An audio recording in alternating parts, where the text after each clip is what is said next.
everybody. This is Sam Bell. Throughout my career and generally observing life, I have found that success is based on moments. These are seconds or fractions of a second where your decision, your action determines greatness or failure. Of Olympic silver medalists, the first losers in the Olympic Games, Jerry Seinfeld said, "They don't lose by much. You know, these short races, 300ths of a second, 200ths of a second. I don't know how they live with that the rest of their lives." People ask, "Wow, congratulations, silver medal. Did you trip? Did you not hear the gun go off? Tell us what happened." What he's noticed is that the thrill of victory or the agony of defeat comes down to very brief moments. What are you doing to make the most of these moments, these big moments that can determine success or failure? How are you preparing yourself for those moments? Great coaches in all areas of sports talk about moments frequently. Coach K, coach of the Duke basketball team and the most winningest coach in college basketball, lives on moments. If you listen to him talk about his players and the things he does to develop his players, a lot of times he doesn't really focus on basketball. Rather, he talks about creating moments for his players that will influence and change the course of their lives for the better. His philosophy is that he is using basketball to prepare young men for life.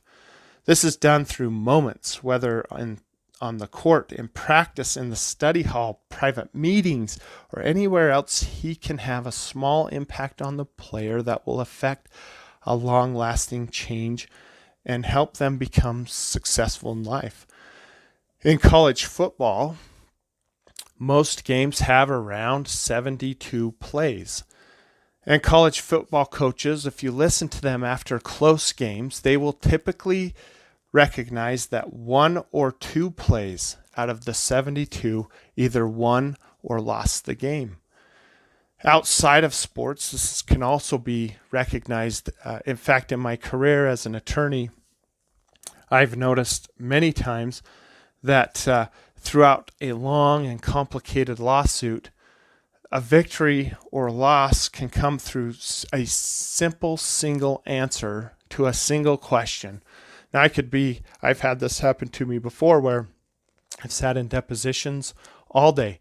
This is sitting through hundreds of questions about a case, and typically is the culmination of days, weeks, months of preparation to ask these hundreds of questions.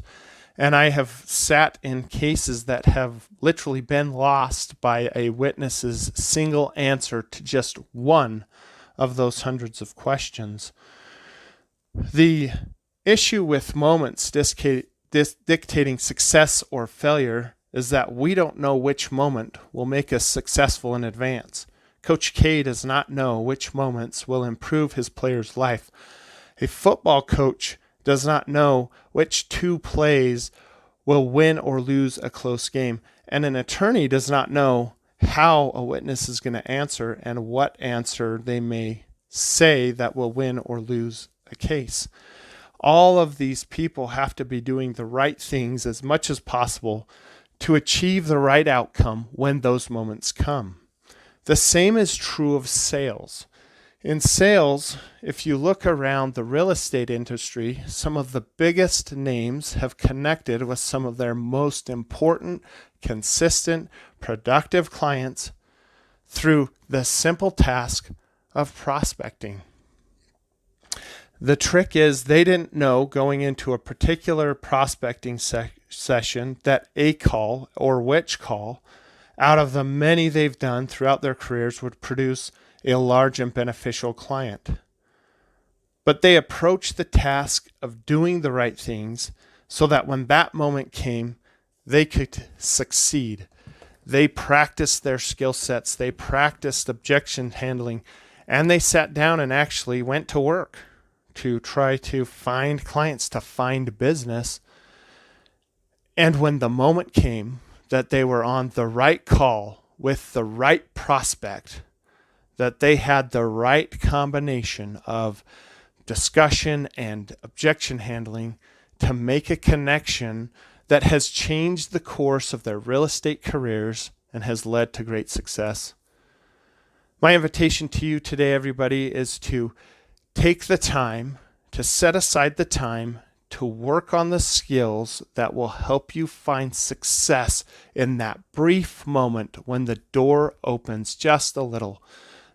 If you'll practice your skills, if you'll practice your objection handling, if you'll do the things that are necessary to find that success, you will be able to walk through that door for that brief moment that it's open. Thank you, everybody, for listening, and I hope you have a great day.